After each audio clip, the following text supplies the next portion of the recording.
Okay, so welcome back to the part two of our discussion. Okay, so I hope you still have the energy to listen because we are halfway through our uh, what you call this discussion. So in part one, we discussed qualitative methodologies. This time, we're going to discuss quantitative research methodology and in which most of you will be able to in which most of you are going to do no going to use rather no most of you will use quantitative research design because we are quantity people in healthcare. Okay, so basically let's make a simple foundation of research. Quantitative data in forms of numbers, so that's it. No yun, no walang statements na kailangan, more of numbers. Okay? Applicable to phenomena that can be expressed in terms of quantity. Okay? Usually in quantitative studies, it emphasizes the measurement and analysis of causal relationship between variables and has the ability to effectively translate data into a easy quantifiable charts or graphs. So let's say, for example, okay, for example,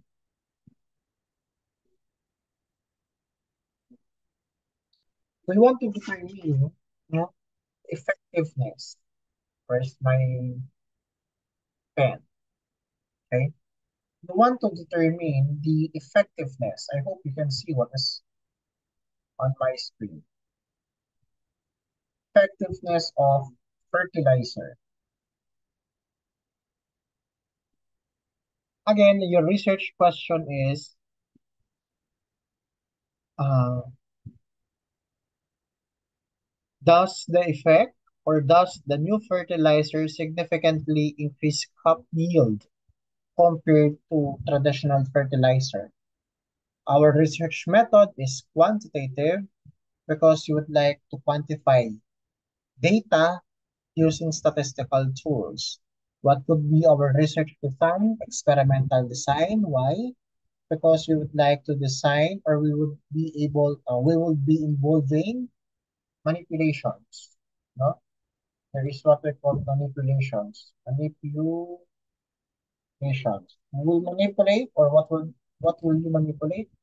Their groups, their control group, their experimental group, and the random assignment. Okay? So what will be our methods for our data collection?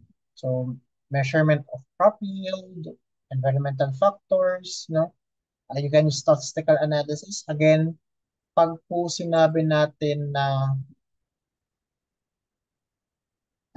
quantitative, we have to take note that we are using here statistics. Dagdag mo din natin. Para mali ata spelling ko. Wait lang. Statistics. Sorry, nabubigla sa spelling.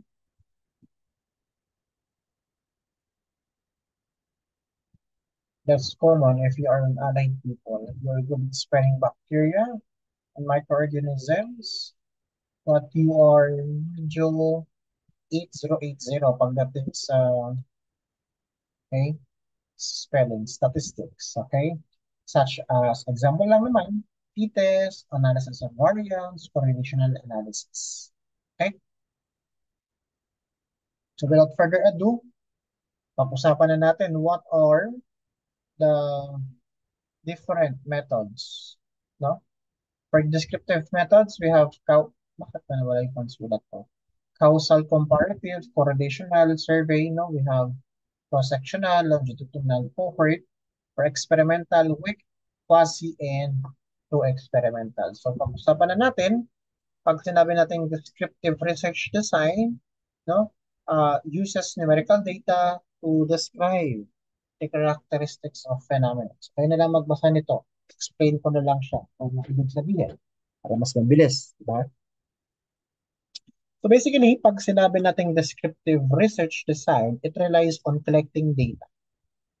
Collecting and analyzing data that can be measured or that can be expressed in numbers such as frequencies, averages, and percentages. Okay? Basically, this method is particularly useful for understanding the current state of a topic and identifying patterns and trends. By using numbers, no, we as the researchers could provide an objective and quantifiable summary of the findings, which can be statistically analyzed, right? So the questions of this problem are written into what extent, is there, what, where, when, how, question. Okay? Now, what do we mean by causal comparative? So again, I'm giving that to you and I'll explain na lang po. So basically, causal comparative, no, we call it non-experimental design that explores potential cause and effect relationship. So paano nangyaring merong cause and effect relationship kung walang experimental? Causality or causal refers to the relationship between cause and effect. Pero paano yun? No? Walang experimental pero may cause and effect. It is the principle that one event, state, or process, the cause, no? Isusulat ko. Sorry. Event, state, or process, this is the cause, contributes to the production of another event, another state, or another process. That's the effect. Now, in essence, it explains why something happens by linking an outcome to a preceding action. For example, a researcher observed and analyzed existing data to quantify consequences or a cause of pre-existing differences. By that so, it makes us or making it meaningful when manipulating variables is impractical, unethical, or impossible. Which means the researcher does not manipulate independent variable. Instead, they observe the pre-existing condition between two groups and see if there is a link between the two that can be inferred. And that is what we call ex post facto or after the fact. Okay? Halimbawa, you would like to determine why um, senators, no? Why senators would not like to impeach the vice president. That's an event, no? Causal comparative, relationship between the cause and effect. Ano yung cause? Impeachment. Ano yung effect? Okay? The election. So something like that. So that's a quantitative research system. Pero hindi na siya qualitative, ah. As you might be wondering, open-ended. No, this is using a link between the cause and the effect. Okay?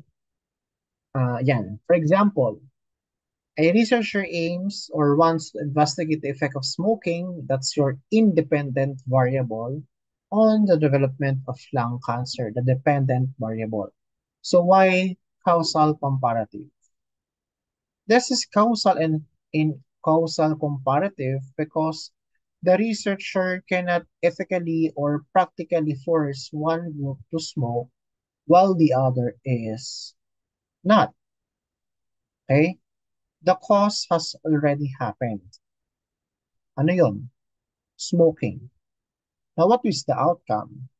If the data shows statistically significant higher rate of lung cancer in the smoking group compared to non-smoking group, then the researcher can infer a causal relationship.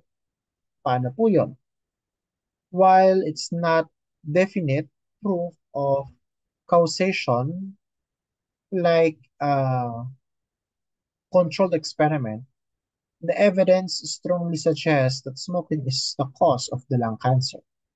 Kasi kung yung mga smoking group, lahat yung heavy smoker or mataas ang incidence ng, lahat yung heavy smoker and mataas ang incidence ng lung cancer sa kanila than those who are not smoker, then that is what we call causal comparative.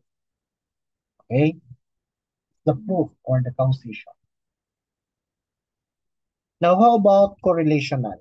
This is a quantitative research design that combines the goals of both descriptive and correlational studies. Medyo maganda to, no? Correlational study. Why? It has two main objectives. Number one, describe variables of interest. And number two, determine the relationship between two or more those variables. In this type, without manipulation, this is non-experimental and no causation. Wala tayong cause and effect na pinaglalabanan dito. Okay? Basically, this study is designed, used for researchers who want to understand how different factors are connected without attempting to prove that one causes the another. Parang gusto mo lang malaman, no? Uh, bakit naapektuhan ba kaya, halimbawa, naapektuhan ba kaya ng gender ang perspective sa buhay? Something like that. No? This one describes the characteristic of a group phenomena. That's the descriptive part. And analyzes how different variables, no, within the group are related to one another. That is the correlational part. Again, without manipulation. Okay? Without the word manipulation, researchers, you as a researchers, observe, okay, observe what we call uh, the variables, no, as they naturally exist in the real world. Thus, you as a researcher cannot establish a cause and effect relationship. That's why we said there is no causation. Okay? Uh, Example, bakit na tayo may example dito?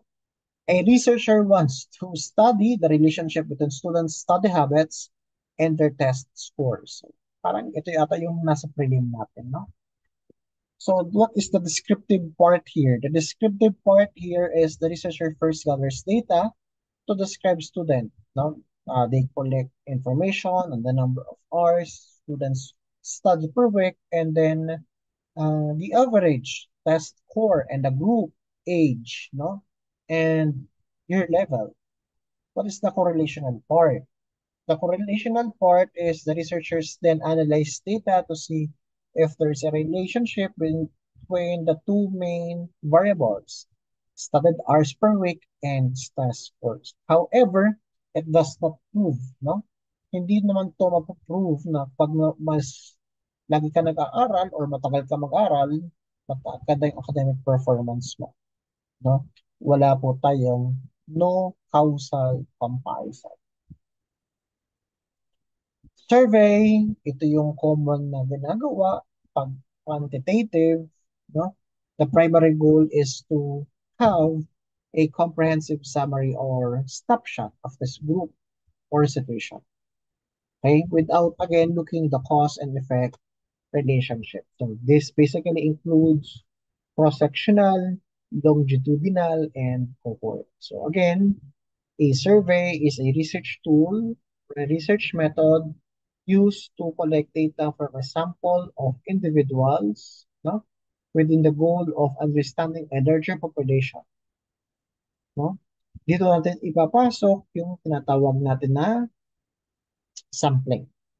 It is a systematic process that involves creating a set of questions, your questionnaire, and then distributing it to the participants, respondents, collect, analyze data, and then interpret the data they provide. No? The use of questionnaire is useful. The process of administering the survey, which can be done in various ways, such as online, mail, via phone, or personal survey. Okay? So what's the difference? So pag sinabi natin cross-sectional study, this design involves collecting data from a sample of population at a single point in time. Okay? While longitudinal, researchers collect data from same participants at multiple predetermined intervals. This allows them to see how variables changes on an individual level. How about cohort? No? Cohort is a group of people, no? Cohort is a group of people who share a defining characteristics. Basically, when we said cohort, those are who experience a common event in a selected period. For example, birth or graduation. Okay? And when we said cohort, no, participants already have a known disease or outcome. So pag sinabi nating longitudinal, subjects are followed over time. Pag cross-sectional, data collection occurs at one point in time. Okay? So yan. So cross-sectional, groups A, 20 years old, groups B, 50 years old, no, group C, 8 years old. Different groups compared at one time. While yung longitudinal, same group compared at different time. Group A, 20, Group A at age of 50, and so on and so forth. Longitudinal. Okay? Experimental method, no? In the experimental method, we are establishing cause and effect relationship between two or more variables. Okay? It is considered as the gold standard. Gold standard for what? Gold standard for because it gives the researchers, no, a high level of control over the environment. And this is the core principle of manipulation. Okay? So dito na papasok yung ating mga manipulative friends. Joke. Now, there are of experimental uh, experimental research design. So we have pre-experimental design, quasi, or true experimental.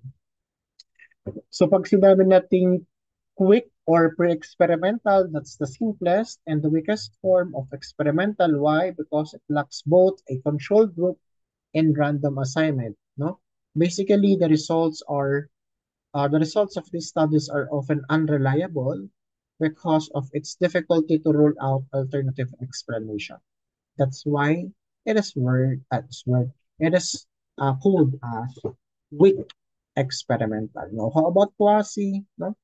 From the word itself, quasi resembles a true experimental. Parang, parang oo. Parang ganun. Quasi. Di ba yun ang ibig sabihin nun?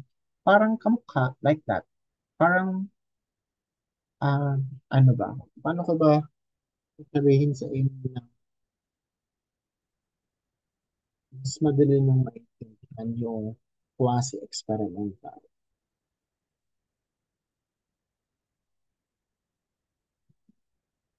Parang it seems like, ganun. Seems like, apparently, parang ganun, no?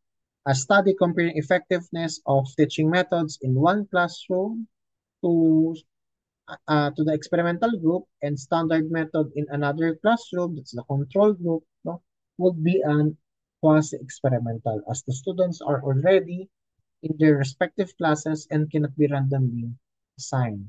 Now, how about true experimental? So from the word itself, true experimental, most rigorous type of design. Why?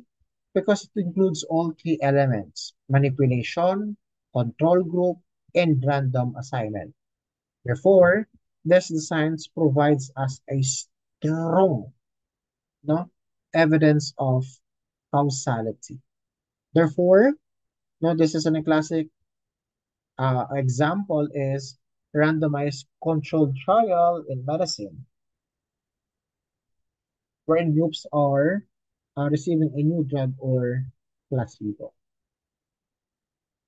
Okay. What's the difference between control, manipulation, and observation? So take note, guys, that these three are essential elements in experimental. No? In experimental, no, control, manipulation, and observation are all essential. They are not, ano ba? Ano ba magandang word para sabihin natin? I'm trying to think of a better word. Okay. These methods or in these methods or these elements, no, uh, uses or these elements are being used in order for us to understand the real cause. Okay? If there is a real cause or effect, okay, to the variables. Now, how about experimental validity? No? We have the internal validity and external validity. So when we said internal validity, this is the minimum. It is the minimum. No? Without experimental is useless. Without which an experiment is useless. This is crucial point. Why?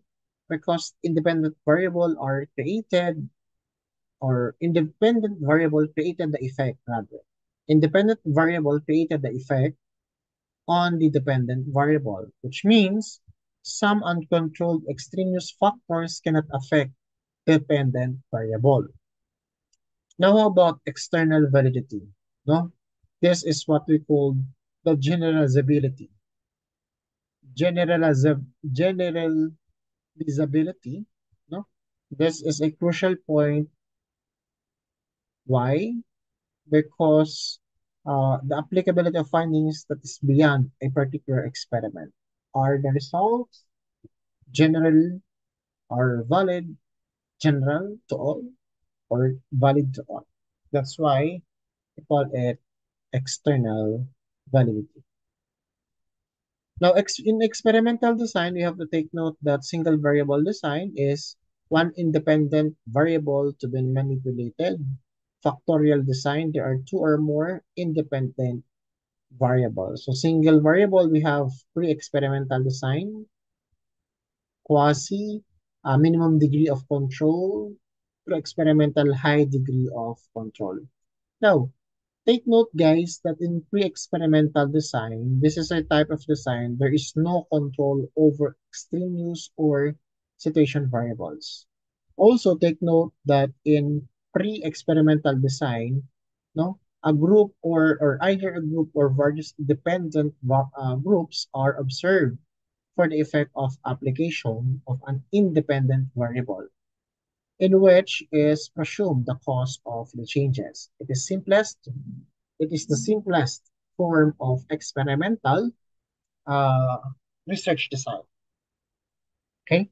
Now, how about quasi-experimental? Again, from the word quasi, impartial. Ayun, naisip ko na. Impartial, half, semi, something like that. Pseudo. Alright? Pseudo. No? Bearing resemblance of true experimental, but not the same. Okay?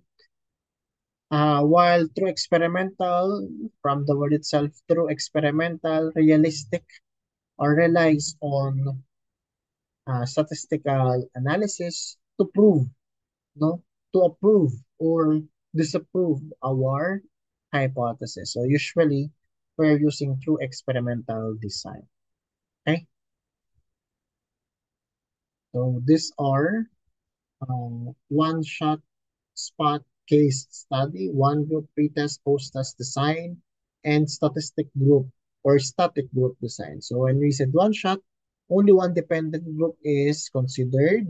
Pag naman sinabi natin one group pretest and post-test design, so may one group, but you will impose post-test and pretest. When we said static group compose comparison, two or more groups are placed under observation. So this is one shot case study design, no?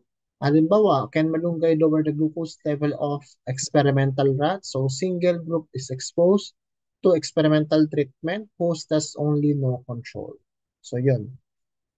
Yung daga, binigyan mo ng oral gavage of malunggay for 3 weeks, and after 3 weeks, nag-undergo ka ng testing and kinuha mo yung FBS nila. Tiningnan mo kung bumaba.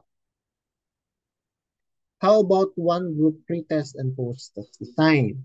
So meron ka lang one group, no? Pre-test, tiningnan mo muna yung FBS nila, no? Kung mataas pa talaga or hindi. Nag-treatment ka, binigyan mo ng oral gavage again of malunggay, and then nag-post-test ka, tingnan mo kung mayroong changes, bumaba ba, okay? Ang kanilang blood sugar.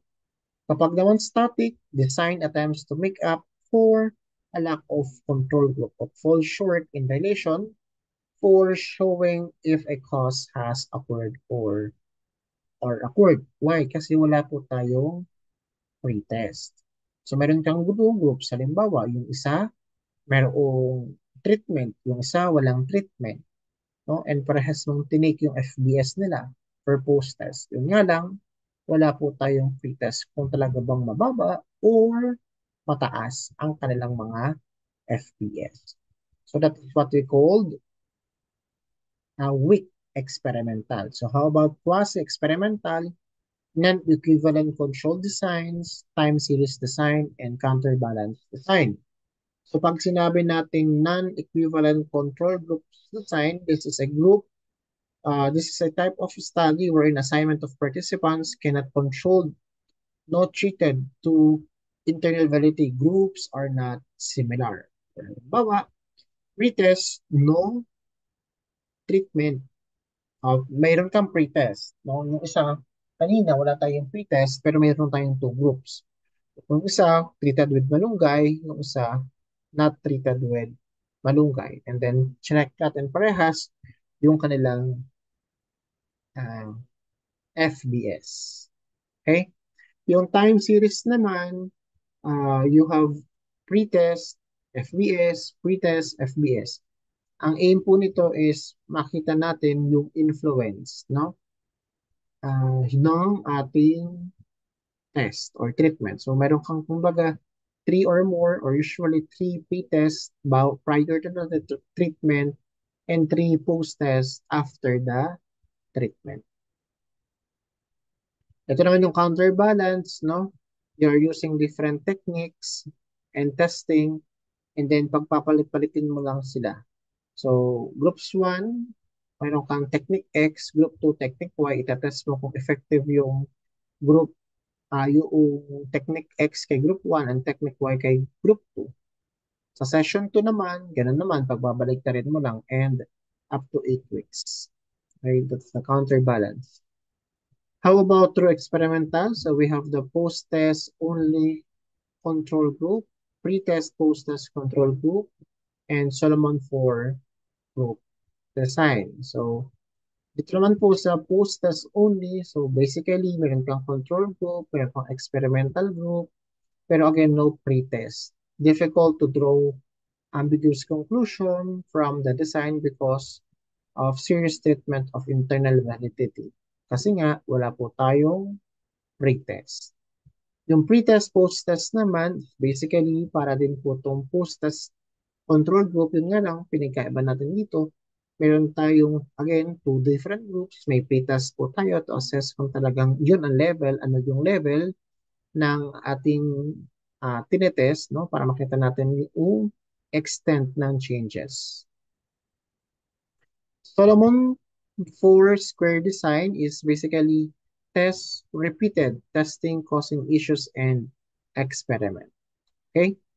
So, meron kang different groups, okay, random assignment, nag-pretest ka dun sa dalawa, no? Nag-treatment ka dun sa dalawang group ay nag-pretest, no treatment, okay? Sa dalawang group ay may treatment, but the rest ay mayroong post-test. So, titingnan natin kung meron bang changes or meron talagang cause.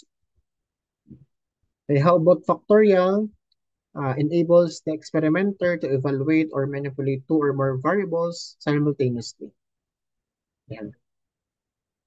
So you have different groups and the control groups, may pretest, no? But you have different treatment per group and different dosage per group. Okay. Mixed method, again, basically combination of our qualitative and quantitative design, no? So the common mixed methods are convergent, explanatory, exploratory, embedded mixed methods, or advanced MMR. So what do we mean by convergent? A convergent parallel mixed method design. No, the researcher collects quantitative. Okay? Dito ay mayroong quanti and quali. Okay? The researchers collect quantity and quality data separately, and then from that, the two sets of data are analyzed independently. I-analyze ang quantity independent, i-analyze ang quality independent, and then the results are integrated using using during not using during the interpretation. Now, how about explanatory? In explanatory, no, the researchers collect quantity data first. Ito ay hiwalay. Lagyan natin ng broken hearted para alam yung hiwalay. In explanatory, no, quantitative data muna. Quantity data, okay? You collect quantity, you collect quantity. You collect quantity, you collect quantity, and then you analyze quantity to identify trends and relationship. And then you collect quality data. Okay? The quality data would like to or would explain further the results of your quantity. Helps to explain and elaborate the quantitative findings. Ito po yung ginawa ko nung ako ay nag-masters, uh, exploratory, explanatory rather, explanatory sequential. So I have quantity data, analyze it, and then back up with quality. Quality. Why is it like that? Now, how about exploratory? Exploratory, exploratory. So the counterpart of explanatory. This time you have quali first, and then you will proceed with quanti to test the generalize to test or generalize the results of quali data.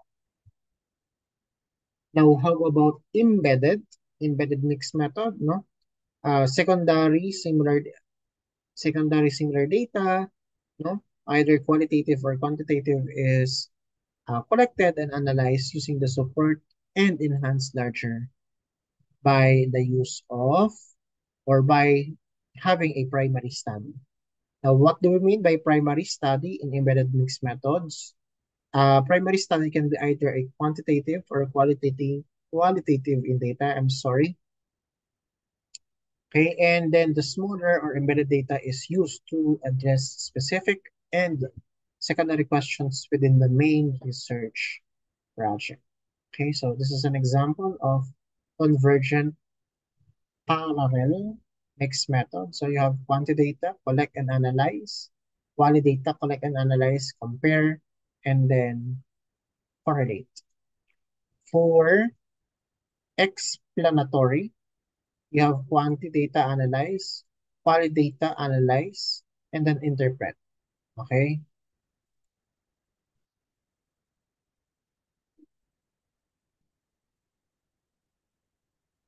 Exploratory, okay? Exploratory, quality data collection and analysis builds to quantitative and then interpret the relationship. I think that concludes our discussion today. I hope you understand and yeah, understand and love our discussion. Thank you very much for listening.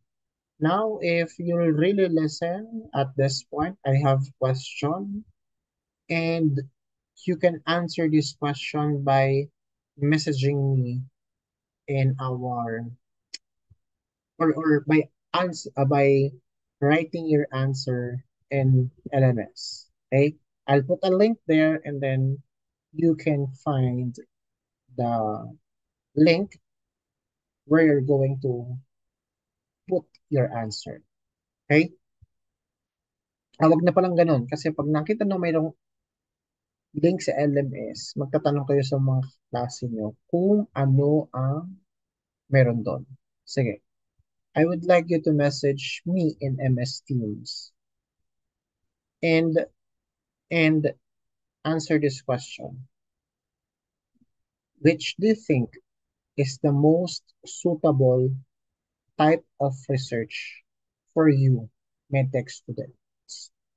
Which of those methods described or discussed as the most suitable method for you or for us medtechs? Why?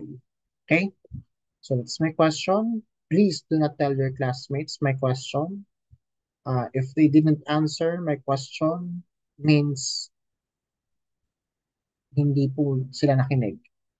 So those are the things that I will let me that will allow me to know if you reach this point. No?